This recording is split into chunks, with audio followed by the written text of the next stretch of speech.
मैं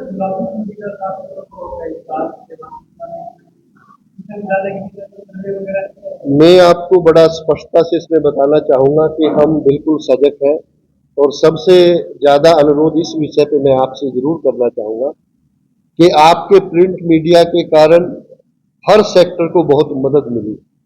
और यहाँ भी मुझे एक आपसे आज, क्योंकि आज भी मैं अभी सुबह 9 बजे भी एक कार्यक्रम गुलाबी सुंडी पे जितने भी अधिकारी हैं जिन जिलों में कपास उगाई जाती है उनके ट्रेनिंग प्रोग्राम हम अभी से नहीं, जब से फसल लगी थी, जब पिछली बार चुनाई हुई थी ना, तभी से हमने इसका प्रोग्राम शुरू किया था। क्योंकि गुलाबी सुंडी का प्रकोप जो पिछले साल की आपकी बनछटी बच जाती है ना, जो अवशेष बच जाते हैं, उसमें उसका जो लार्वा है वो हाइबरनेट होता है, सुख पड़ा रहता है।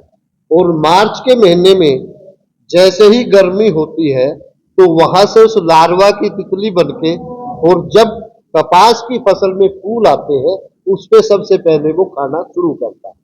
तो हम तभी से इस पे लगातार संदेश भी दे रहे हैं, हर सप्ताह 2 दिन में जुट कर 2 दिन के बाद आज भी उस पे हम पूरा कार्य कर रहे हैं। 40 से ज्यादा गांव में हमारी स्वयं विश्वविद्यालय की टीम जाके सर्वे कर चुकी है, कहाँ पे कितना ईटीएल लेवल है, कहाँ पे थ्रेशोल्ड लेवल है और किसान को करना क्या है। बस मेरा आपके प्रिंट मीडिया के माध्यम से एक यहाँ पे अनुरोध रहेगा कि हम पैनिक ना होने। जब पैनिक हो जाता है तो किसान अंधाधुंध रसायनों का प्रयोग शुरू कर देता है। तो हमारी बहुत अच्छी सिफारिश है और कोई इसमें घबराने की बात नहीं है। पिछले साल भी इसका बहुत शोर हुआ था। मैं आपको बताना चाहूंगा कि पिछले साल और उससे पहले साल हमारा जो उत्पादन है कपास का, एरिया घटा है पिछले साल और उत्पादन लगभग दुगना हुआ है। जबकि पिछले बार भी इस गुलाबी सुंडी को हमने बहुत शोर के साथ, इसके डेटा जो मैं अपने से बना के नहीं, आप कृषि विभाग से इसको कंफर्म करें। इस साल भी यदि किसान भाइयों ने जो हमारी सिफारिश है उसके हिसाब से हमारे मैसेज को देखते हुए हम हर किसान तक हर माध्यम से पहुंच रहे हैं, आपके प्रिंट मीडिया से भी, सोशल मीडिया से भी, एसएमएस के द्वारा भी, और जो भी हमारे टेलीफोनिक कॉल्स है हमने अपने नंबर दिए हुए हैं। और ये केवल एक संस्था नहीं, कृषि विश्वविद्यालय, कृषि विभाग, हमारे 3 विश्वविद्यालय, राजस्थान का हो, पंजाब का हो, हरियाणा का हो, उनके डायरेक्टर रिसर्च, प्राइवेट कंपनीज, हमारे प्रगतिशील किसान सब मिलके इस मुहिम में, और इसका अच्छा समाधान है। कोई पैनिक होने की आवश्यकता नहीं है, हम इसको बड़े अच्छे से नियंत्रित कर पाएंगे। कई बार एक आध सुंडी मिलने से कोई थ्रेशोल्ड लेवल नहीं चला जाता है। 5% फसल तो हम मानते ही हैं, क्योंकि वो कीड़ा कभी रेजिस्टेंस ना हो, उससे किसान भाई 100% मारने की कोशिश करते हैं, वो अच्छी बात नहीं है। वो भी हम बताएंगे कितनी सुंडी, थ्रेशोल्ड लेवल, सारा कुछ हमारे वैज्ञानिक किसानों के खेतों पे जाके बता रहे हैं। और एक और मैं अनुरोध करना चाहूंगा, कोई भी ऐसा किसान भाई जिसका नंबर हमारे जो फसल संबंधी हम जानकारी देते हैं उसमें रजिस्टर्ड नहीं है, वो कृषि विभाग में लिखवा दे, हमारे कृषि विज्ञान केंद्र में लिखवा दे, कृषि विश्वविद्यालय में लिखवा दे, आपके माध्यम से हमारे पास पहुंच जाएगा तो हम उसका रजिस्टर कर पाएंगे, ताकि उसके घर बैठे उसको जानकारी मिल सके।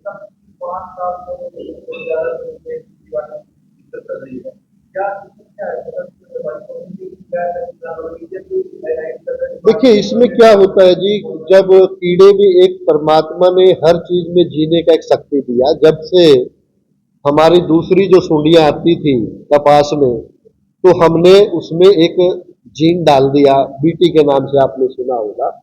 और क्योंकि उसमें जो रेफ्यूज था, रेफ्यूज किसान भाइयों ने क्या किया कि उसको बोना ही बंद कर दिया। हमने कहा था भाई चारों तरफ जो है कुछ कपास आप ऐसी लगाइए जिसमें वो कीड़ा जिंदा रह सके। जब हमने, तो उसमें जो म्यूटेशन होने के बाद एक रेजिस्टेंस पैदा हो गया, और हम 5 साल से अब नई तकनीक भी आई, एक मेटिंग डिस्टरप्टिंग जो है नई तकनीक आई।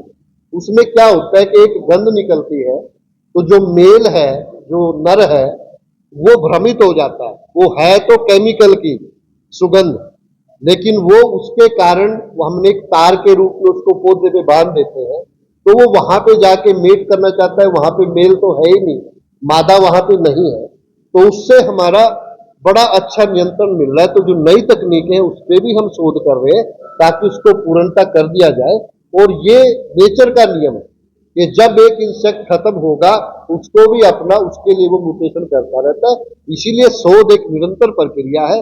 हम चाहे नई किस्म निकालने की बात है, नई तकनीक निकालने की बात है, और आज के दिन भी हमारे पास पर्याप्त टेक्नोलॉजी है कि हम उसको नियंत्रित कर सकते हैं।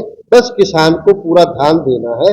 वो अपने आप से दुकानदार के पास दवाई ना खरीद के कृषि विभाग, कृषि विश्वविद्यालय, हमारे आईसीआर का सीआईसीआर इंस्टीट्यूट है उसका, या किसी प्रगतिशील किसान के संपर्क में रहते हुए दवाइयों का प्रयोग करे तो उसका नियंत्रण मिलता है।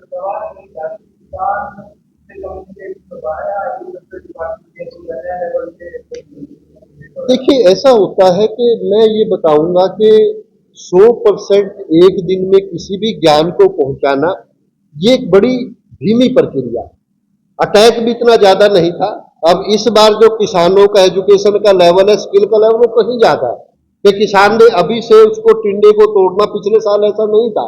उसका जब खराब हो गया तब उसने, जब ये परिस्थिति आ गई तो नियंत्रण अपने आप ही अच्छा हो जाएगा। तो किसान की जो भागीदारी है उसको लाने में समय लगता है, क्योंकि वो गैप है एक एजुकेशन का, और उसी लिए निरंतर हम ट्रेनिंग प्रोग्राम भी कर रहे हैं।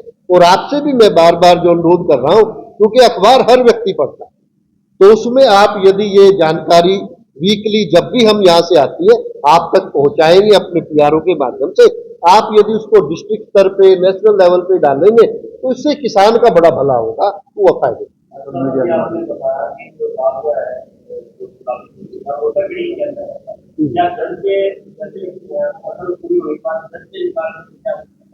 देखिए, नहीं, हम ये कहते हैं कि यदि उस वन छठी को आप दो चीजें करनी है, या तो खेत में उसको बा दें, तो मिट्टी में जो है वो फिर जिंदा नहीं रहे, अगली फसल पे नहीं जाएगा, क्योंकि वो सारे अवशेष आपके सीजन में गल जाए।